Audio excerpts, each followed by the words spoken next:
this guy, Afton. Known most commonly to the FNAF community as Scraptrap. Also known to unfunny people as Jimmy Neutron or something related to Peanuts. He looks kinda funky, especially compared to his predecessor, SpringThatTrap. I've been obsessed with Scraptrap ever since Pizzeria Simulator dropped in 2017, so I am absolutely qualified to talk about his design. In this video, I will go over the basic design, the finer details, and propose my take for a redesign. So, without further ado, let's get started. So first, I'll cover the basic elements of his design. Overall, he looks kind of like a mixture of SpringThatTrap and Withered Golden Freddy. I don't know if this was intentional, but I do know that when Pizzeria Simulator first came out, I had actually thought that he was one of the Springlock victims mentioned by Phone Guy in FNAF 3 when he was in a Fredbear suit or something.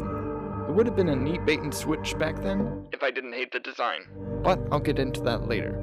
He's also a lot lankier than SpringThatTrap, which gives him a more sickly and organic vibe. He looks a bit more human and a bit less animatronic, which I think is a really interesting approach and honestly a great step forward for the character. He also has 2 buck teeth and his bottom jaw is filled with small sharp teeth. His condition compared to SpringThatTrap is kinda weird. In some ways he looks in slightly better shape than Dark SpringThatTrap in Sister Location. He has a pelvis again and also his suit has feet now. But then there's details that make him look more damaged than SpringThatTrap. The most notable being the giant gash in his forehead exposing the skull, and his left arm being torn off with nothing left but a sharpened piece of bone to make a knife. The fact that there's no canonical explanation to Scraptrap's design makes details like these very odd to me. The most commonly accepted theory is that after the fire in FNAF 3, SpringThatTrap replaced his suit with this new one after finding an abandoned Fredbear's location because of damage or something along those lines. But then that begs the question of what did he improve if this suit is in arguably worse condition than the previous one? Personally, I believe the lack of robotic endoskeleton is supposed to imply he did it to get rid of the Spring Bonnie programming that hindered his movement in FNAF 3. Despite this, there's no solid answer, so we can't really be sure. Regardless, let's move on. The last and most noticeable detail about this design is the fully organic corpse of William Afton inside the suit. SpringThatTrap just had a few bits of flesh strewn in here and there, but Afton has a lot more detail in that department, with an actual skeleton in there. However, this corpse isn't perfect, or even good.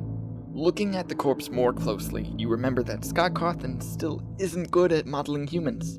He even said as much not too long ago. And it really shows, even compared to SpringThatTrap. What on earth is going on here?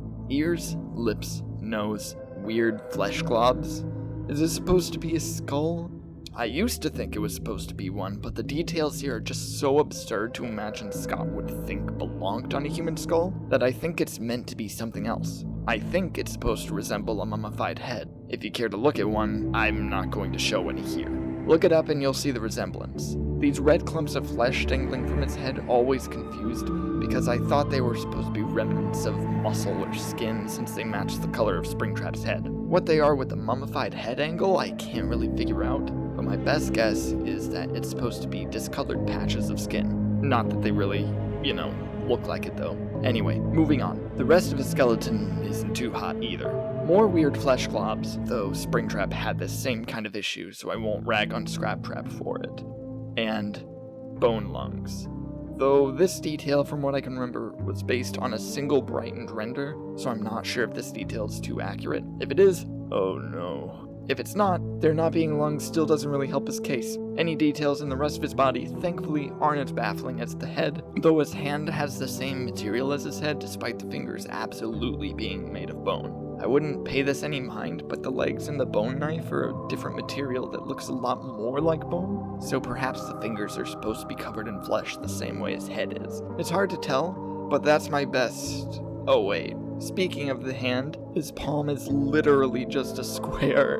Scott Cawthon, I could give you the benefit of the doubt on the head, but oh no. Okay, my brain is starting to fry, so let's get back to the suit. His nose, instead of being this damaged little clump of fabric, is now a solid plastic nose resting on an actual muzzle rather than this stump. The style of mask is pretty interesting to me because it feels a lot more like a traditional Bonnie style of head than SpringThatTrap's was. Personally, I prefer SpringThatTrap's unique look, but this is a very nice alternative. An issue I have with the mask though is how it's shaped around the snout and jaw. It's split in such a weird way where the outer mask closes in right under the eye socket rather than the bottom of the muzzle, and then the jaw splits from the middle in the same style as the upper mask. I don't mind this detail on its own, but paired with the rest of the shape, it just looks weird. One thing I really like though is how a chunk of the mask is actually torn off on this side, which exposes some of his head even more. Not much else to say about that though. One thing about his face that has bothered me for years, and continues to be my least favorite part of his design, is the eyes. These eyes they're bad. I don't know why this was the direction Scott took with his eyes here. It just doesn't look good. They don't glow, so half the time you can't even see them, which actually improves how he looks. If Scraptrap had empty eye sockets the entire time, that would genuinely be so good. But that's not what happened, and when you can see the eyes, he just looks stupid. I'm not a fan of these in the slightest. The last thing I want to talk about with his head is the ears. These are probably one of the biggest problems with Scraptrap's proportions, and ironically, it's because they're too small.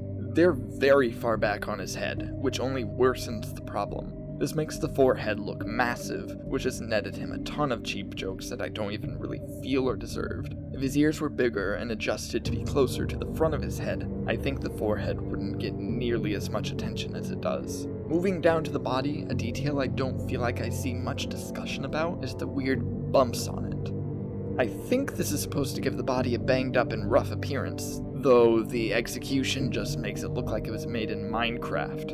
Alongside this, all of the withering is extremely unpolished and blocky, which is frankly one of my biggest problems with his design, and it makes him look straight up unfinished. Do I hate Scraptrap? Well, I used to. Oh, believe me, I used to hate him with a burning passion. The build up to the release of Pizzeria Simulator was agonizing for so many reasons. Prior to its release, there was the whole MikeTrap versus WillTrap debacle that made me very nervous about what SpringThatTrap would be like when he finally made his grand return. Would he be Michael and have everything I loved about the character butchered? Thankfully, Scott Cawthon himself confirmed that William was still SpringThatTrap, and I rested easy knowing that SpringThatTrap would be left intact and Michael could be his own character separate from SpringThatTrap. And then, when the elusive FNAF 6 dropped, we got this. I was a bit miffed. Very miffed, actually. Extremely miffed, even. SpringThatTrap finally returned for what I thought would be the last time ever, and he looked like a complete joke. I think a lot of people share this sentiment, though there were also people who genuinely liked it, or at least the concept behind his design. I definitely was not one of those people for a very long time. Right after the release of Pizzeria Simulator, I made this image, and then this one, and this one. A lot of them, actually. I also was the first person to discover that he had bone ears to begin with. I'm not joking. Here's the first ever discovery of them. I was the one with the Ridley profile picture. I made more images about this. I made more images about this, surprise, surprise. And I actually sound mad about this. But here's the thing. Here's what started to shift my opinion of Scraptrap. I became so absurdly obsessed with hating this character that I accidentally grew attached, and I started ironically loving him to genuinely loving him.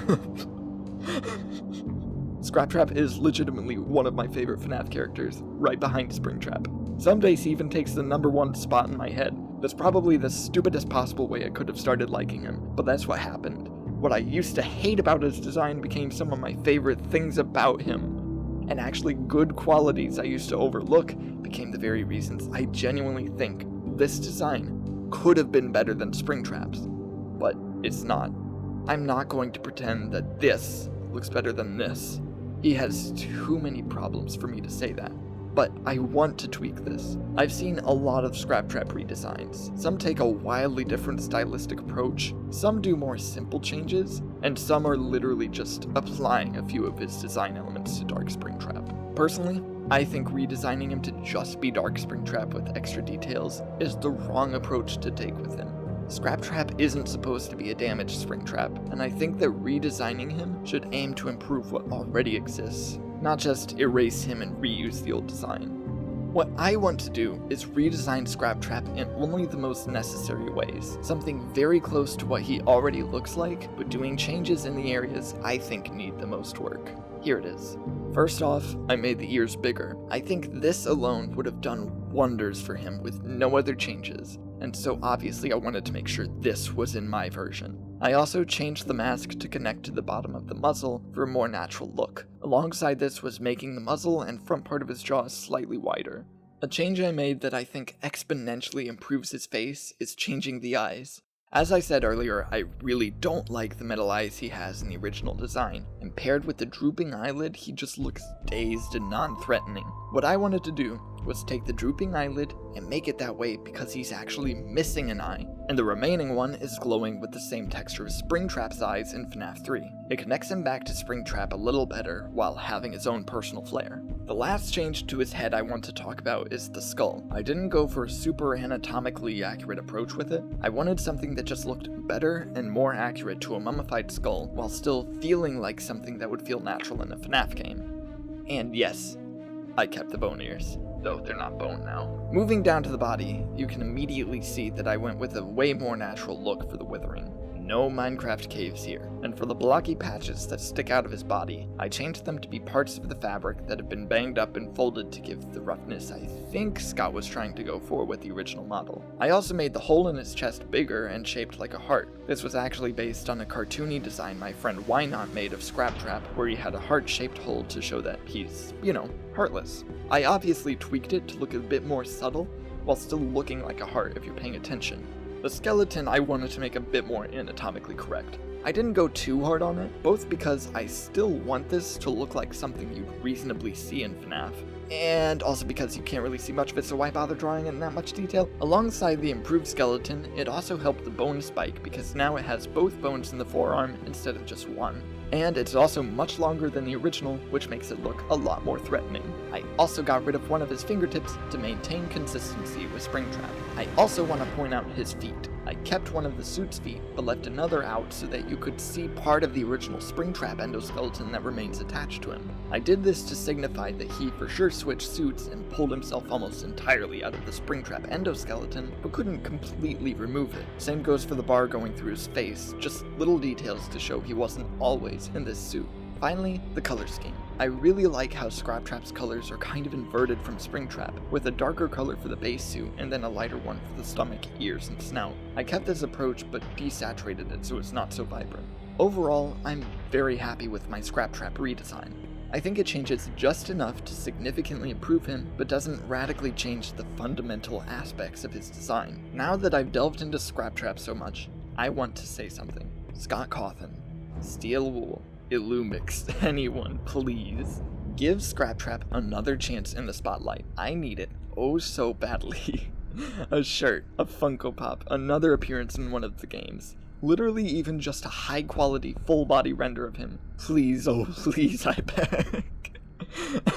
I love this character dearly. Despite how much I've ragged on him over the years, I want nothing more than to see him again. And to you, dear viewer, I hope I have given you a newfound love for Scraptrap and the same desire to see him given the love he rightfully deserves. Despite how things are now, I have great faith that he will return. After all, he says it himself. I always come back.